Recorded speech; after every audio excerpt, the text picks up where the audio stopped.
YouTube প্ল্যাটফর্মে যে সমস্ত নতুন ইউটিউবার আছেন তাদের কথা চিন্তা করে ইউটিউবের সমস্ত গাইডলাইন নিয়ে আজকের ভিডিওটা। বিশেষ করে আপনি যদি ইউটিউবের গাইডলাইন না জানেন তাহলে যে কোনো সময় যে কোনো প্রবলেম কিন্তু হতে পারে। ভিডিওতে ভিউজ না আসা, সাবস্ক্রাইব না বাড়া, স্ট্রাইক চলে আসা, চ্যানেল ডিলিট হয়ে যাওয়া, অনেক প্রবলেম কিন্তু হতে পারে। তাই ইউটিউব গাইডলাইন সম্পর্কে আপনার যদি জানা থাকে তাহলে কি করতে হবে, কি করা যাবে না, এগুলা কিন্তু আপনি বুঝতে পারবেন। অবশ্যই সবার প্রথমে আপনাকে জানতে হবে, তারপরেই কিন্তু ইউটিউবে কাজ করতে হবে।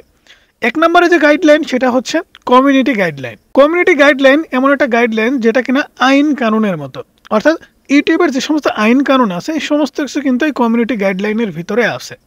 যেমন ধরুন, আমি যদি একটু সাধারণভাবে আপনাদের বোঝাতে যাই কিংবা অন্যভাবে বোঝাতে যাই, সেই ক্ষেত্রে আপনি বাংলাদেশে বসবাস করেন, বাংলাদেশের কিন্তু একটা আইন কানুন আছে। এখন এই বাংলাদেশের আইন কানুনের ঊর্ধ্বে আপনি যদি অন্য কিছু করেন কিংবা আইন কানুন না মানেন, সেই ক্ষেত্রে কিন্তু আপনার জেল জরিমানা হবে, আর্থিক ক্ষতির মুখে আপনি পড়বেন, অনেক প্রবলেমে কিন্তু আপনার পড়তে হবে। সেক্ষেত্রে ঠিক ইউটিউবেরও কিন্তু একটা গাইডলাইন আছে। আপনি যে ইউটিউবে কাজ করবেন, ইউটিউবের আইন কানুন মেনে কিন্তু আপনাকে কাজ করতে হবে। এই একটা গাইডলাইনের ভিতরে কিন্তু অনেকগুলো গাইডলাইন আছে। যেমন বাংলাদেশের আইন কিন্তু শুধুমাত্র একরকম নয়। আপনি যদি কাউকে হত্যা করেন, কাউকে গুম করেন, কারো উপরে পাশবিক নির্যাতন করেন, কাউকে মারধর করেন, কোনো সেক্সুয়াল হ্যারেস করেন, তাহলে এর জন্য কিন্তু আলাদা আলাদা ধারায় কিন্তু আপনার বিচার হয় কিংবা সেটার আইন কানুন কিন্তু আছে। ঠিক ইউটিউবে কিন্তু এই গাইডলাইনের ভিতরে পার্থক্য আছে। সো দ্বিতীয় নাম্বার যে পলিসি সেটা হচ্ছে কপিরাইট পলিসি। কপিরাইট পলিসি কিন্তু সবথেকে মারাত্মক একটা পলিসি ইউটিউবের মধ্যে বলা যায়। সেটা হচ্ছে অন্যের কন্টেন্ট আপনি যদি আপনার চ্যানেলে ব্যবহার করেন কিংবা আপলোড করেন, কিংবা মিউজিক হতে পারে, ফটো হতে পারে, টেক্সট হতে পারে, অন্যর যে কোনো কিছু আপনি যদি আপনার চ্যানেলে ব্যবহার করে থাকেন, যে কোনো সময় কিন্তু কপিরাইট স্ট্রাইক ক্লেম চলে আসতে পারে। তবে কপিরাইট থেকে বাঁচার কিন্তু অনেক উপায় আছে। কপিরাইট ভিডিওগুলো ব্যবহার করারও কিন্তু অনেক নিয়ম কানুন আছে, সেগুলো কিন্তু আপনাকে অবশ্যই জানতে হবে। আমি যেহেতু পলিসিগুলো সম্পর্কে আপনাদের বলতেছি, তো এই পলিসিগুলো যদি আপনারা ডেডিকেটেডভাবে আলাদা আলাদাভাবে যদি ভেঙে ভেঙে ভিডিও চান, তাহলে অবশ্যই কমেন্টস করতে পারেন যে কমিউনিটি গাইডলাইনের ভিতরে কী কী গাইডলাইন আছে এবং কপিরাইটের ভিতরে কী কী গাইডলাইন আছে, সেগুলো নিয়ে যদি আলাদা ভিডিও চান তাহলে আমি আলাদা ভিডিও দিতে পারবো। এছাড়া আপনি যদি ইউটিউবে গিয়ে সার্চ করেন যে ইউটিউব কমিউনিটি গাইডলাইন কী বা কী কী, এগুলো যদি সার্চ করেন তাহলে পাবেন। অথবা আমি যেটা বললাম 2 নম্বরে কপিরাইট আইন বা কপিরাইট পলিসি, এইটা কি আলাদা আলাদা যদি আপনারা ভিডিও চান সেই ক্ষেত্রে আমিও আপনাদের দিতে পারবো। অলরেডি অনেকে আপলোড করে রেখেছে, সেই ভিডিওগুলোও কিন্তু আপনারা দেখতে পারেন। সো কপিরাইট মূলত কিন্তু 2 প্রকার, একটা হচ্ছে কপিরাইট ক্লেম, একটা হচ্ছে স্ট্রাইক। আমি সাধারণভাবে বোঝাবো, এত বেশি কিছু বোঝাতে গেলে আপনারা বুঝবেন না, কারণ নতুন অবস্থায় আপনারা কিন্তু একদমই নরম কাদার মতো, যেভাবে আপনাদের তৈরি করে নিব সেভাবেই কিন্তু আপনারা বুঝবেন। ঠিক আছে? সো কপিরাইট 2 প্রকার, একটা হচ্ছে কপিরাইট ক্লেম, একটা হচ্ছে কপিরাইট স্ট্রাইক। কপিরাইট স্ট্রাইক হচ্ছে সবথেকে গুরুত্বপূর্ণ। আপনি যদি অন্যের ভিডিও, ডাইরেক্ট ভিডিও ডাউনলোড করে একটু এডিটিং করে আপনার চ্যানেলে আপলোড করে দেন নিজের কোনো প্রকার ক্রিয়েটিভিটি ছাড়া, তাহলেই কিন্তু আপনার সেই ভিডিওতে কপিরাইট স্ট্রাইক চলে আসবে। এমনকি 90 দিনের ভিতরে আপনার চ্যানেলে যদি 3টা কপিরাইট স্ট্রাইক আসে, আপনার চ্যানেলটা কিন্তু ইউটিউব ডিলিট করে দেবে। তবে আপনি যার ভিডিও ব্যবহার করবেন সে যদি আপনাকে স্ট্রাইক না দেয়, তাহলে কিন্তু আপনার সেই চ্যানেল থেকে আপনি ইনকাম করতে পারবেন। দ্বিতীয়ত হচ্ছে কপিরাইট ক্লেম। কপিরাইট ক্লেম কিন্তু মিউজিকের কারণে আসে। আপনি যদি লাইসেন্সধারী কোনো মিউজিক ইউজ করেন তাহলে সেই মিউজিকের কিন্তু অবশ্যই কপিরাইট ক্লেম চলে আসবে। কপিরাইট ফ্রি অনেক মিউজিক পাওয়া যায়, সেই সমস্ত মিউজিক ব্যবহার করলে ভিডিওতে কিন্তু কোনো প্রকার কপিরাইট ক্লেম আসে না। তৃতীয় নাম্বার যে গাইডলাইনটার কথা বলবো সেটা হচ্ছে অ্যাড ফ্রেন্ডলি ভিডিও গাইডলাইন। এটা কিন্তু অনেকেই বলে না, তবে এটা কিন্তু অনেক গুরুত্বপূর্ণ। অ্যাড ফ্রেন্ডলি ভিডিও গাইডলাইন এটা হচ্ছে আপনার চ্যানেলটা যখন মনিটাইজেশন করবেন বা মনিটাইজেশন করার আগে আপনি যখন অ্যাড ফ্রেন্ডলি ভিডিও আপলোড করবেন না, আপনার চ্যানেলটা কিন্তু মনিটাইজেশন হবে না। কারণ ইউটিউব আপনাকে যে ইনকামটা দেয় সেটা হচ্ছে গুগল অ্যাডসের মাধ্যমে। এখন আপনি এমন একটা ভিডিও বানাইছেন যে ভিডিওটা ইসলামিক কন্টেন্টের ভিতরেও পড়ে না, টেক কন্টেন্টের ভিতরেও পড়ে না, কমেডির ভিতরেও পড়ে না, মানে কী ভিডিও বানাইছেন আপনি নিজেও জানেন না, এমন টাইটেল দিয়েছেন যেটা কিনা ইসলামিকের ভিতরেও যায়, কমেডির ভিতরেও যায়, এন্টারটেইনের ভিতরেও যায়, অর্থাৎ আপনার সেই ভিডিওতে অ্যাড বসানো সম্ভব হচ্ছে না। সেক্ষেত্রে কিন্তু আপনার চ্যানেলটা ইউটিউব মনিটাইজেশন করাবে না। এটা কিন্তু অনেক বড় একটা ভুল আমরা করি। অনেক সময় দেখা যায় ভিডিওর টাইটেল কিন্তু অনেক রকম লিখি কিংবা ভিডিওর সাথে ম্যাচিং হয় না এরকমভাবে লিখি। সেই ক্ষেত্রে ad friendly video guideline, ad friendly video কিন্তু আপনাকে বানাতে হবে। যে ভিডিওগুলোতে অ্যাড বসানো সম্ভব সেই সমস্ত ভিডিওই কিন্তু আপনাকে বানাতে হবে। এমনও কিছু ভিডিও আছে যে ভিডিওগুলোতে অ্যাড বসানো সম্ভব হয় না, সে সমস্ত চ্যানেল কিন্তু মনিটাইজেশন হয় না। এটা হয়তোবা বাংলাদেশ থেকে আমরা বুঝতেছি না, এটা বাইরের অনেক কান্ট্রি আছে যেগুলোতে কিন্তু অ্যাড ফ্রেন্ডলি ভিডিও বানানো সম্ভব হয় না।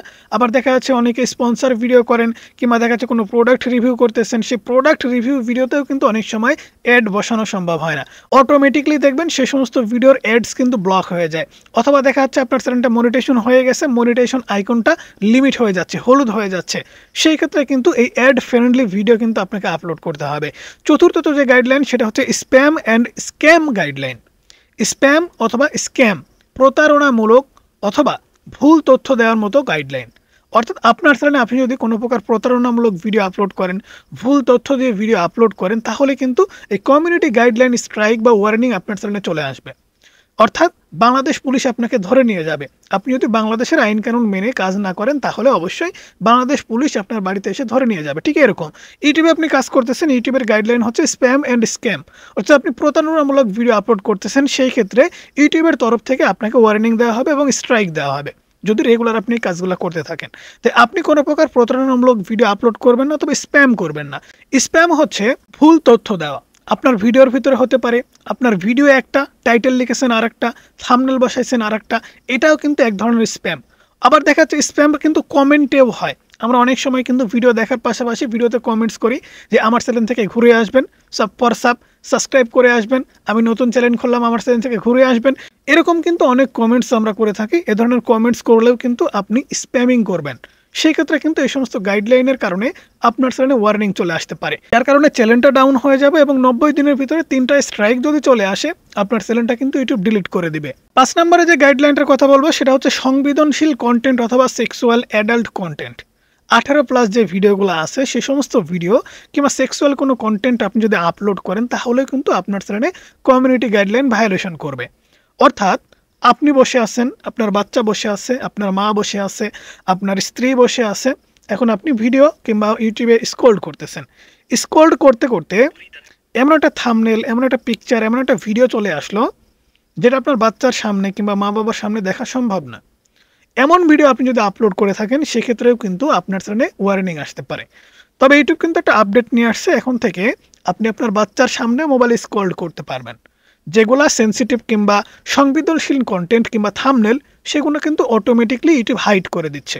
সেক্ষেত্রে বাচ্চার সামনে আসলেও সেক্ষেত্রে আপনি যখন স্ক্রল করতেছেন, থাম্বনেলটা আর দেখা যাবে না, ঠিক এরকম দেখাবে, সাইডে দেখতে পাচ্ছেন এরকম কিন্তু দেখাবে। সেক্ষেত্রে এই ধরনের কন্টেন্ট যারা বানাচ্ছেন তারা কিন্তু সতর্ক থাকবেন। বিশেষ করে সেক্সুয়াল কন্টেন্ট, 18+ যে কন্টেন্টগুলো আছে, এই কন্টেন্টগুলো উত্তেজনাপূর্ণ কিছু কন্টেন্ট আছে, যে কন্টেন্টগুলো দেখলে একটা বাচ্চার চরিত্র কিংবা একটা বাচ্চার মানে আচার ব্যবহার সবকিছু পরিবর্তন হতে পারে যে কোনো সময়। ঠিক আছে, কিংবা ফ্যামিলিকে নিয়ে ভিডিও দেখা যায় না, এরকম কোনো ভিডিও আপনি বিশ্বের মধ্যে অনেক প্ল্যাটফর্ম আছে, তার মধ্যে ইউটিউব দেখবেন কোনো প্রকার অশ্লীলতা কিন্তু নাই। হ্যাঁ, কিছু কিছু টিকটকাররা আছে যারা কিন্তু এখন ব্লগ ভিডিও বানাচ্ছে, কাপেল ব্লগ যেটাকে বলে, তারা কিন্তু এখন জাস্ট নষ্ট করতেছে, কারণ ইন্ডিয়া টিকটক ব্যান করে দেওয়া হয়েছে। সেক্ষেত্রে ইউটিউবে গিয়ে তারা কিন্তু এরকম অশ্লীল ভিডিও বানাচ্ছে, কাপেল ব্লগ কিংবা মানে মিনি ব্লগস, এরকম অনেক ব্লগ ভিডিও আছে যারা কিনা খুব বাজে বাজে ভিডিওগুলো বানাচ্ছে। তবে সেই সমস্ত ভিডিও যদি আপনাদের সামনে আসে, তাহলে অবশ্যই রিপোর্ট দিয়ে দেবেন।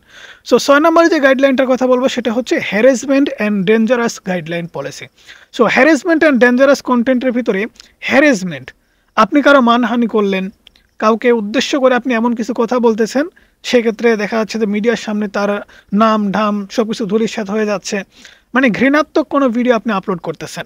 আর ডেঞ্জারাস কন্টেন্ট হচ্ছে দেখা যাচ্ছে কোরবানির পশু আপনি কোরবানি করতেছেন, রক্ত ব্লিডিং হচ্ছে, কিংবা মানুষ মারামারি করতেছে, ছোট একটা বাচ্চা জাস্ট কাপড় খুলে খাড়া আছে, এরকম ভিডিও আপনি করবেন না।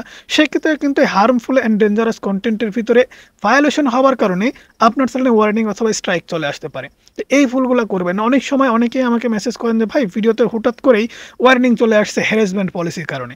সেই ক্ষেত্রে দেখা যাচ্ছে যে কি, তার ছোট একটা বাচ্চা গোসল করতেছিল, সেই ভিডিও করে আপলোড করে দিছে।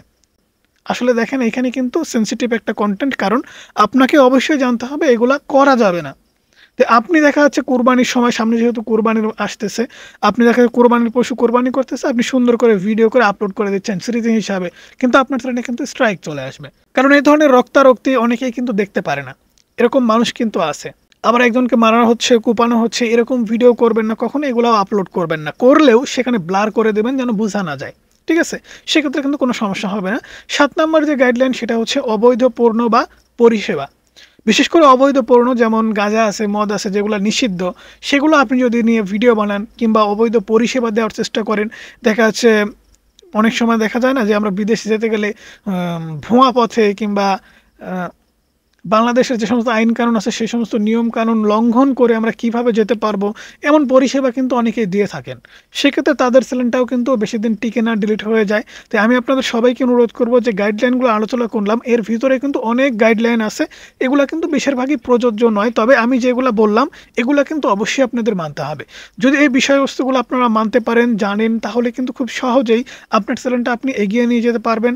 ভিউজ, সাবস্ক্রাইবার্স, ওয়াচ টাইম কোনো কিছুর জন্য কিন্তু বেঁধে থাকবে না, মনিটাইজেশন করতে পারবেন, ইনকাম করতে পারবেন। সবথেকে বড় বিষয় হচ্ছে ইউটিউবের আইন কানুন গাইডলাইন কিন্তু আপনাকে অবশ্যই মানতে হবে। যদি না মানেন তাহলে কিন্তু সমস্যায় পড়তে হবে। যেমনটা আমি শুরুতে উদাহরণ দিয়েছি, বাংলাদেশের কিন্তু একটা আইন কানুন আছে। বাংলাদেশের আইন কানুন না মেনে আপনি যদি কাজ করেন তাহলে পুলিশ এসে কিন্তু আপনাকে ধরে নিয়ে যাবে। ঠিক ইউটিউবে কিন্তু আপনাকে ওয়ার্নিং দিয়ে দিবে, আপনাকে ধরে ফেলবে।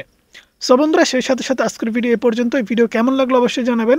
ভালো লাগলে লাইক করবেন, চ্যানেলে নতুন হলে সাবস্ক্রাইব করে পাশে থাকা বেল আইকনটি প্রেস করে রাখবেন।